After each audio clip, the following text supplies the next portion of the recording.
Bwana aliwapa uwezo wa kufanyika nani? Hasemi waliopokea mikate, hasemi waliopokea ishara. Those who received him, not heavy things, but Jesus himself. Mungu ametuita tumpokee yeye, sio vitu vyake.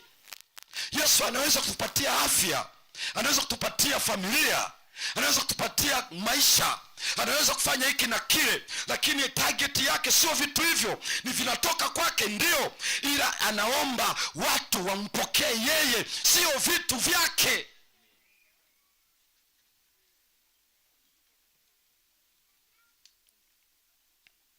Kizazi kibaya cha zinaa kinatafuta ishara. Kwa hiyo hii ni mara ya 3 anakiita evil and adulterous generation. Unaijuaje? It's after the signs, the miracles, the wonders. Na Yesu anasema this is the only miracle that will transform you, the death and the resurrection of Jesus. Do we need any more? Tunahitaji zaidi ya hiyo? Kwa nini masikio yetu yanawashawashwa na miujiza? Kwa nini? Huwezi kuridhika na plain word of God kwamba Yesu ametuokoa na anakuja. You are aspired for miracles, for wonders. Na Yesu amesema hiyo itachukua watu wengi mno, kwa sababu ni evil and adulterous generation. Distinguish yourself. Distinguish yourself. Which kind of sign you are after.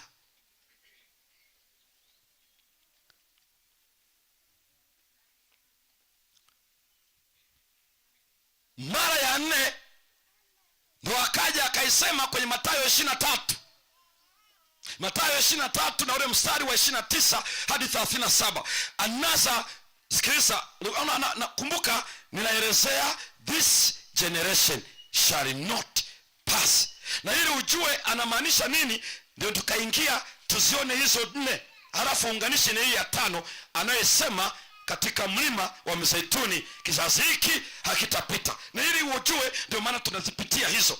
Soma hii ya 4 katika Mathayo 23 mstari wa 29 hadi mstari wa 37. This generation. Ole wenu waandishi na Mafarisayo, lawyers and Pharisees, wanafiki, kwa kuwa mnayajenga makaburi ya manabii na kuyapamba maziara ya wenye haki. Mnapamba makaburi yao ya watu wenye haki waliolala, na kusema, na halafu mnasema kama sisi tungalikuwako zamani za baba zetu, tungelikuwepo sisi, hatungalishirikiana nao katika damu ya manabii, tusingeua watumishi wa Bwana. Hivi mwajishuhudia wenyewe. Yesu anasema mnajishuhudia wenyewe ya kwamba nyinyi ni wana wao waliowaua manabii. Nyinyi ni watoto wa wauaji wa manabii. Kijazeni basi kipimo cha baba zenu. Make it full your cup. Enyi nyoka wana wa majoka. Nyoka wana wa majoka. Mtaikimbiaje hukumu ya jehanamu? Kwa sababu hiyo angalieni. Ndio. Mimi natuma kwenu manabii na wenye hekima na waandishi. Manabii na wenye hekima. Na wengine wao ninyi mtawaua na kuwasulubisha. Ndio. Na wengine wao mtawapiga katika masinagogi yenu. Na kuwafukuza mji kwa mji. Hivyo ije juu yenu damu yote ya haki, yote ya Habili iliyomwagika juu ya nchi. Tangu damu ya Habili yule mwenye haki hata damu ya Zakaria bin Barakia. Naam.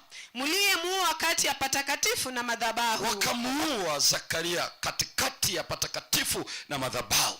Amin nawaambieni, mambo haya yote yatafanywaje? Yatakuja juu ya kizazi hiki. This generation. Yerusalemu. Komea hapo, tunaishia tu 37. This generation. Kwa hiyo kizazi hiki hapa anaelezaje?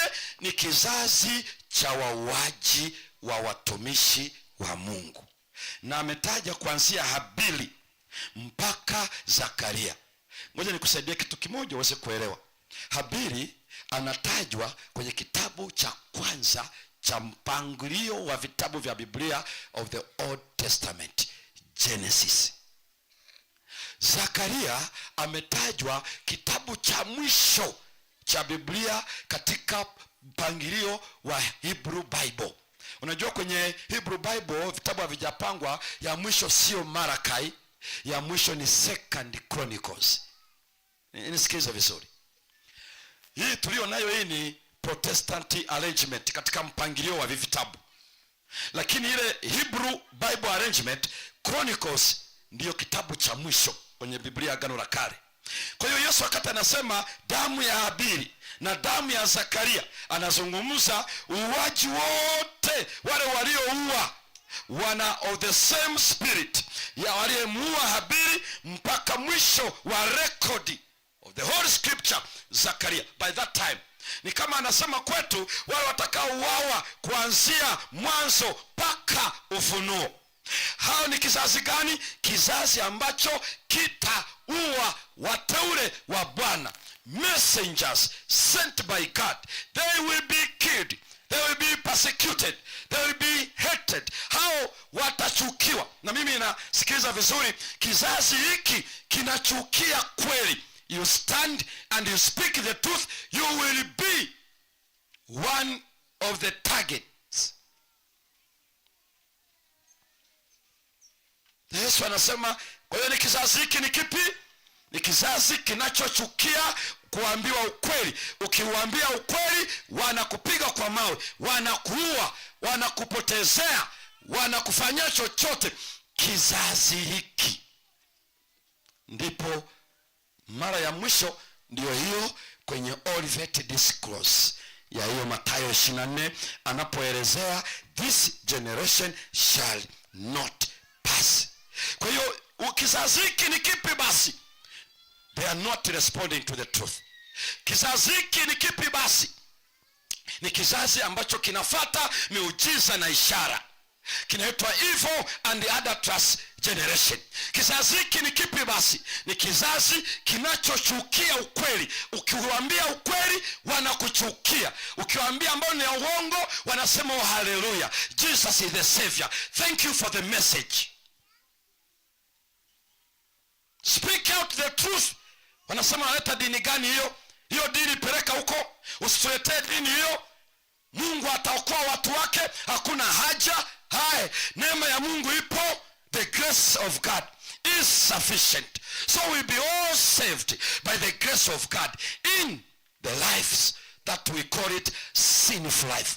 Na hicho ndio unaona watu wengi, ndio maana kuhubiri ukweli maana yake is to hate sin. Lakini kwa kuwa kizazi hiki kinapenda dhambi, hubiri maneno yanayodanganya, hubiri udanganyifu, uambie hakuna haja, hakuna shida, wewe iba hela ya serikali, fanya ufisadi, imradi unaileta kwa kazi ya Bwana, God is able to save us. Kwa hiyo unakuwa na corruption, lakini the march, we are marching to Zion.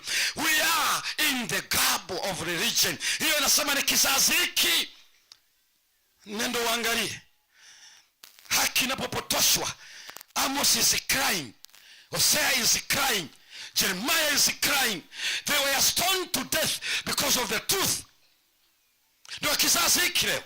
Ukiambia kwamba maisha ya zinaa yakome kwetu, we fornicate in the morning, we fornicate in the midnight, we fornicate in everywhere.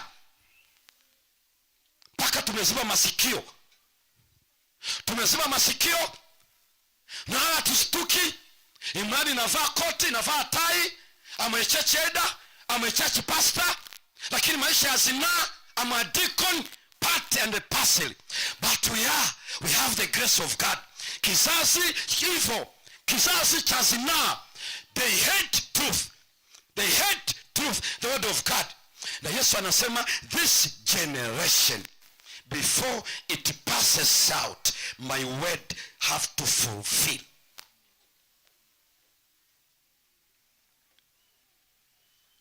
Na kuna kizazi vya aina mbili pekee.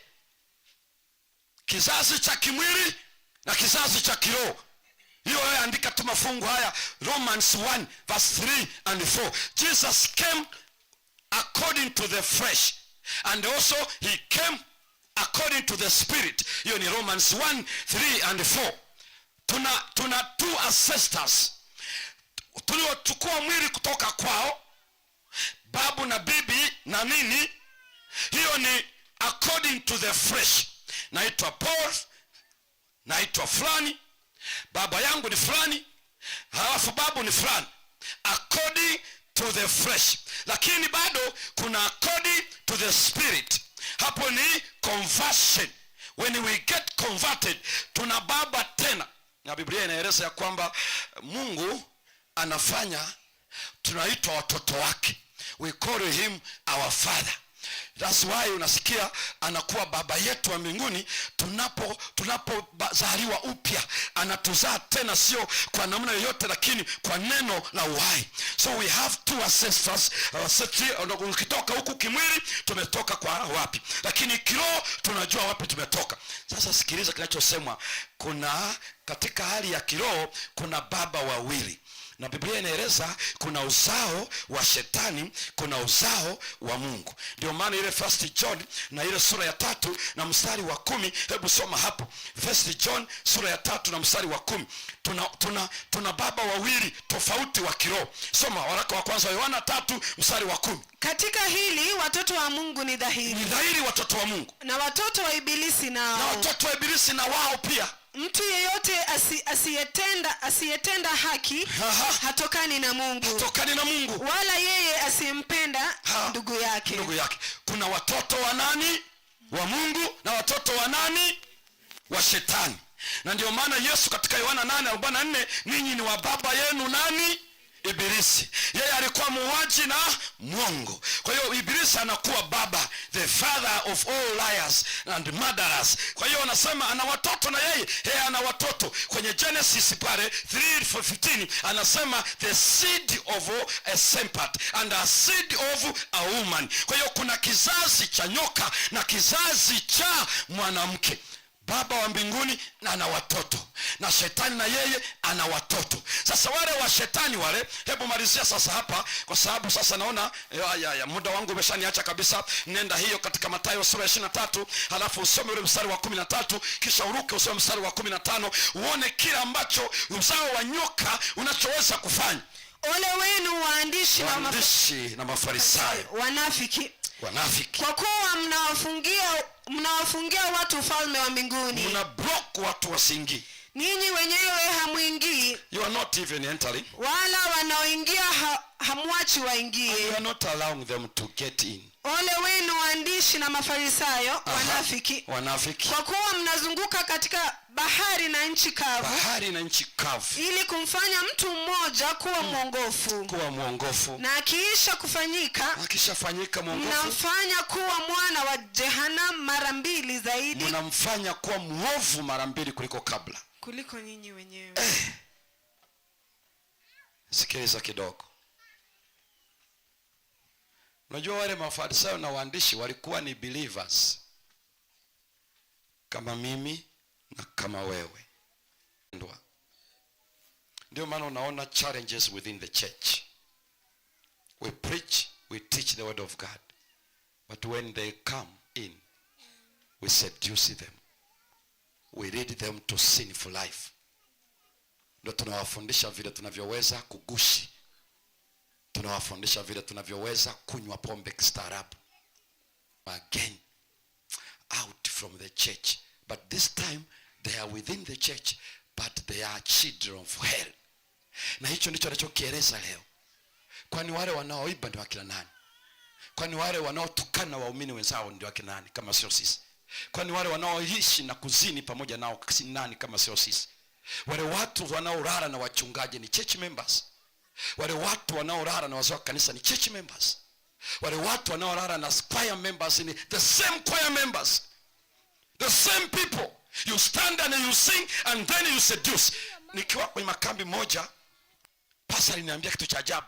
alipokuja pastor hakuwa kwenye lile kanisa siku hiyo, alikuwa kwingine. Alipofika kwenye ibada kama hii, let's now go into our knees so that we pray, yule binti alikuja kulingana na ule ukweli aliosikia. Aliamini kabisa Seventh Day Adventist, a holy people, consecrated, marching to Zion, serious for the business of heaven. Kwa hiyo alikuja with an open heart, very open, wide, to see this the community of heaven.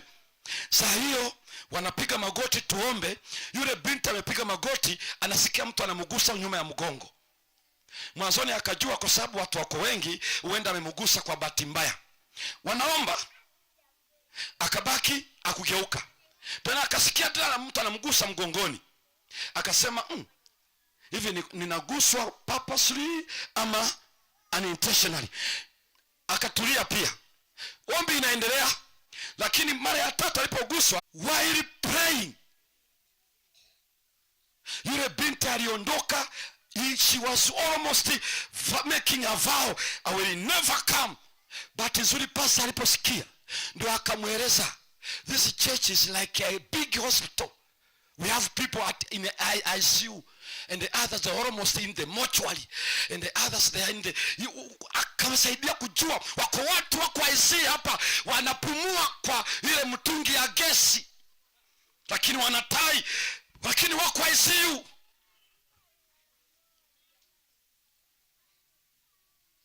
It took some days kumsaidia yule bintu kuamini.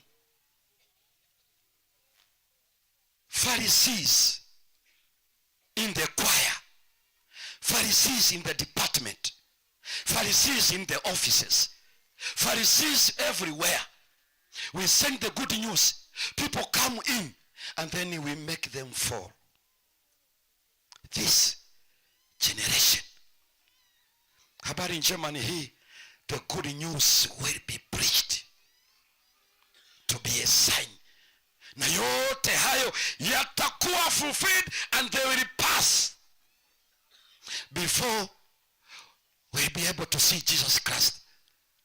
Anachosema Yesu ni hivi, with all the challenges of the evil generation within the church, with those who are there, Yesu amesema those who will persevere shall be saved at the end. Continue to persevere, faithfulness and watchfulness. This generation will be living with them. Persevere, kwa sababu atakayoona ile ishara ya Yesu Kristo ni wale ambao ni generation of God, children of God, faithful to God, shall see him coming. Wakati evil generation are not crossed in the village, in the town, in the church, in the society, but the faithful ones shall endure. Shall endure. Continue to be faithful and watchful.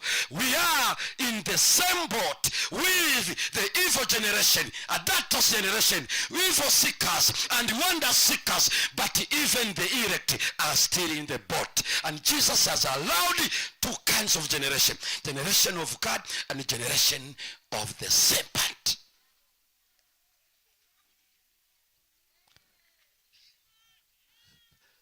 Mwisho ya aina mbili iko mbele yetu.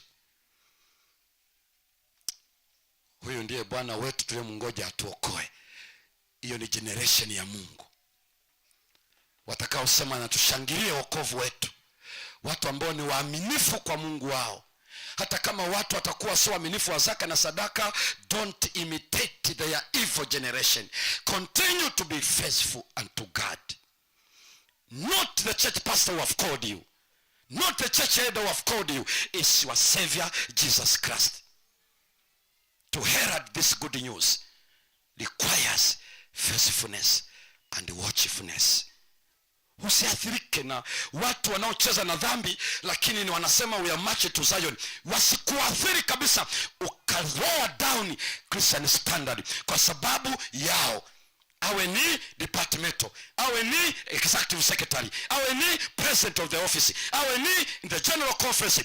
Don't lower down the standard, because Jesus has accepted every one of us to be there. But the end is coming when God is going to make a separation. The faithful ones shall see him coming. This is the generation. Mchana huu wa leo unahitaji kuwa miongoni matakaopeleka good news. Kuna watu ukifanya kazi ya Bwana wanasema, hey, poa, hii kazi tulifanya miaka mingi, wewe hujaja. Utazimikia tu hapa barabarani. Usiwasikilize watu hao. March every day, continue onward. Stand tall, stand up, stand firm. Jesus has called you to herald this good news. Na hiyo ndio itakayomalizia. Sauti kinyamaza, ni mbingu zinatikisika na Yesu anakuja na mawingu. Habari njema ni hii, hata kipindi cha mwisho kuna watu wake wanaokesha na waaminifu. Dare to be among that generation, the faithful ones. Watu waaminifu wanaongojea kuja kwa Yesu mara ya pili. Continue to herald this good news. Kama una fedha, transport kazi ya Bwana. Kama ni makanisa, jenga nyumba za ibada. Kama ni kusustain evangelistic campaign, do it and with your family. Kama ni kununua vitabu, buy books and scatter books. Kama ni kuombea watu, waombee watu. Kama ni to see them all over, continue to do what God has signed for you to do before you put down the weapons, spiritual armor of God. Before you go to the grave, finish your race, finish your task, and God is waiting for you. Hii ni habari njema. Watu wa Mungu Kisii, continue to be faithful. Your friends and your fellow church members in Europe, in America, in Africa, wherever, they are also faithful ones over there. Kwa sababu kila kabila, kila lugha, kila taifa, kila jamaa, Mungu ana watu wake waaminifu. Kuwa mwaminifu katika hao. Na tuko kwenye kizazi hiki. Kama maisha yako yana experience Mathayo 24 mstari wa 9 hadi wa 11, war, hatred, everything will be renewed. Mchana wa leo, kama ni shauku yako, Mungu nisaidie niishi hii ahadi. Mwisho unakuja kwa habari njema itahubiriwa. Nisaidie niishi katika hii ahadi. Simama pale ulipo mchana wa leo. Simama pale ulipo mchana huu wa leo. Mungu anisaidie niishi katika ahadi hii. Wako watu wa Mungu ambao wamejitoa kwa ajili ya ubatizo, na ambao pia hata leo ndio wamekuja wanataka wajiunge na this generation. Sio hiyo Yesu anayesema ya wale wa ibilisi, lakini wale watakao, when you see all these things you shall know that is coming. Kwa hiyo kuna kizazi ambacho kikiona hayo yote kinajua Yesu yuko mlangoni. Jiunge na kipindi hicho, jiunge na watu hao. Hebu njooni tu hapa mbele. Wachungaji watakuwa hapa, lakini Yesu yuko hapa. Njoeni tu ambao wanatoa maisha yao kwa ajili ya ubatizo. Tembea tu hapa, njoo tu hapa. Njoo tu hapa. Nzembeni, tunahitaji kuomba mchana wa leo. Jiunge na watu ambao mtakapoyaona hayo, mjue yu karibu mlangoni. Tembea mje hapa wakati tunaimba wimbo wa kitabuni, Kristo wa neema yote imbisha moyo wangu. Tembea tu mje hapa, wale mliosema Yesu, sisi tunahitaji nasi kujiunga na wale watakaopeleka habari njema. Wale wanaoanza kwa njia ubatizo, hawajabatizwa wanahitaji ubatizo huo. Hebu tembea tu mchana huu wa leo. Njoo hapa mbele. Kristo wa neema yote imbisha moyo wangu, unifunze nikupende, nikuandame juu. Kristo wa neema yote. Tembea mchana huu wa leo. Bwana kubariki sana. Unaweza ukashika microphones. Ifurishi ya baraka. Tembea tu.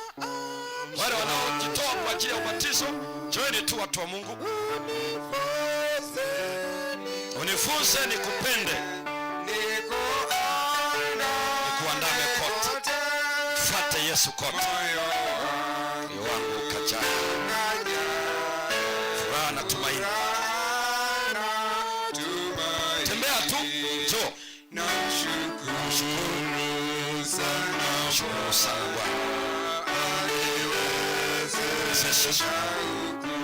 Salama aliongoza.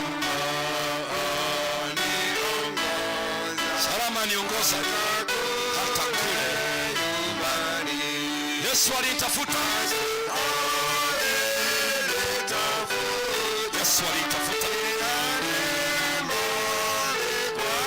Bali mbali sana akanileta kwake. Pone hatari. Kweli mimi mwiwa mkubwa. Nataiwa na neno.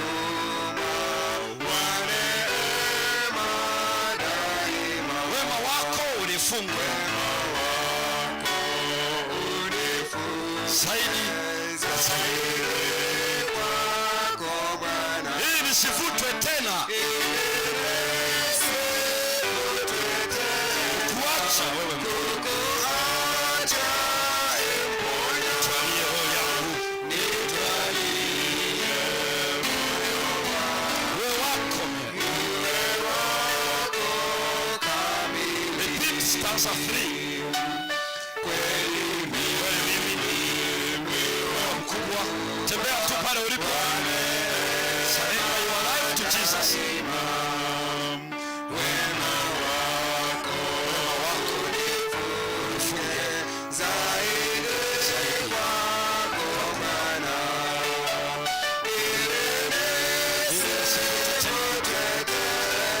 Acha wewe. Nitwalie roho yangu.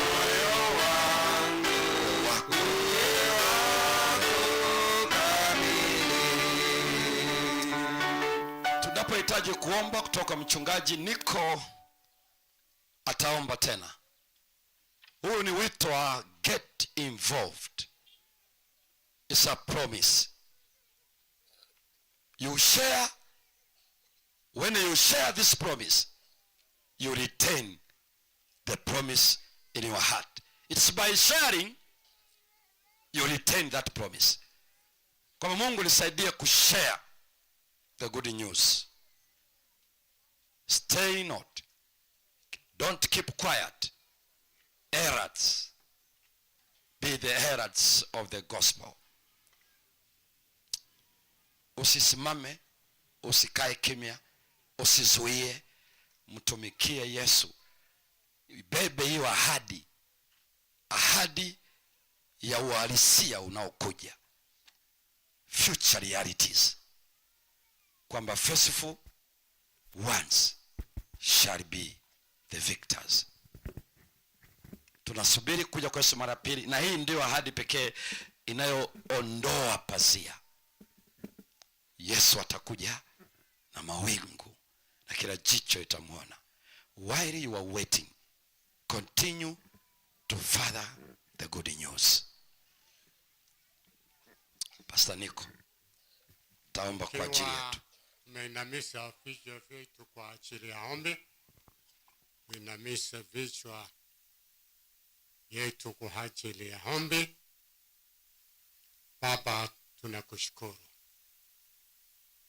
Neno hili liliandikwa ili kuwa ukumbusho kwetu, ili tukaweza kukimbia naro tukilitangaza na kulihubiri ulimwenguni kote. Na sasa hivi limekuja kwetu jinsi ulivyo tumia mtumishi wako. Mungu tusaidie. Tuwe wadogo, wakubwa, tuwe viongozi wa kanisa katika tabaka mbalimbali.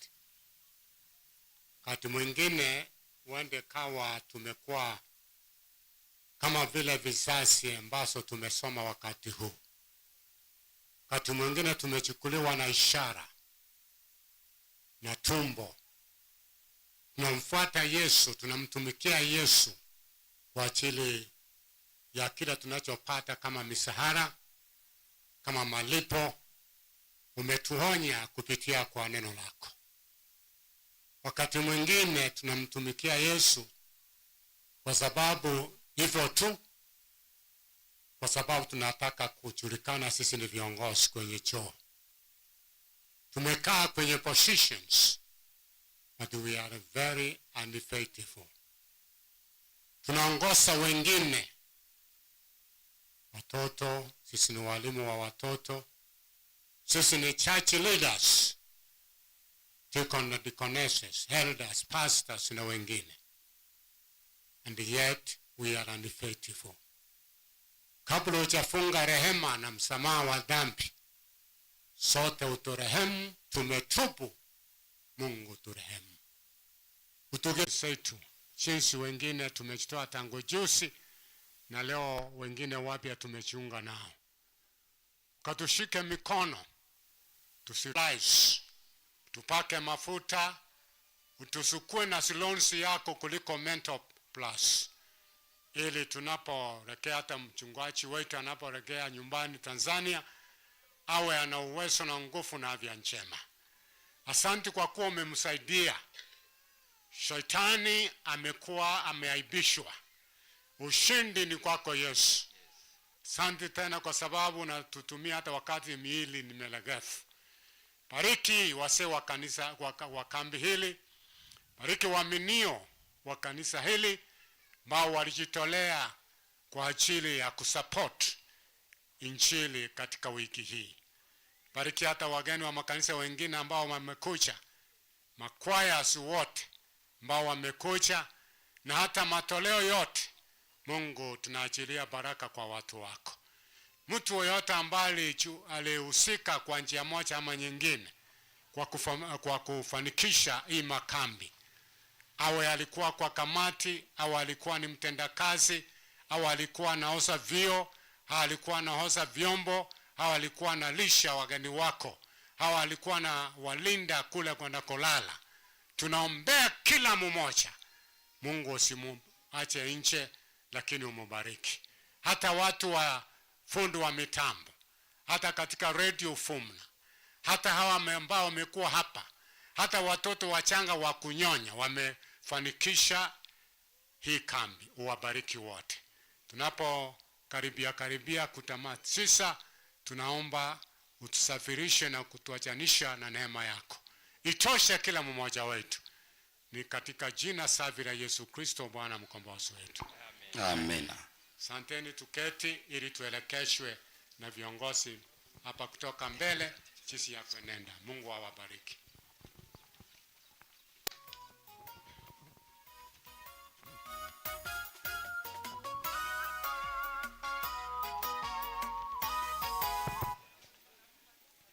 Ningependa kuwajulisha baada ya ibada kuna vyakula vya kutosha kwa wageni wetu. Ningeomba tu, tutaomba tu, popote pale ulipo utashughulikiwa. Wageni wetu tutaenda pale mahali ambapo tunashughulikiwa juma nzima, lakini kwa wote ambao wako katikati yetu vyakula vitaletwa na tutajumuika pamoja. Tutaanza mpangilio wa watoto baada ya saa moja, na wageni watatuzungumzia ile ya mwisho. Kwa hivyo tunaomba ya kwamba zote tujumuike.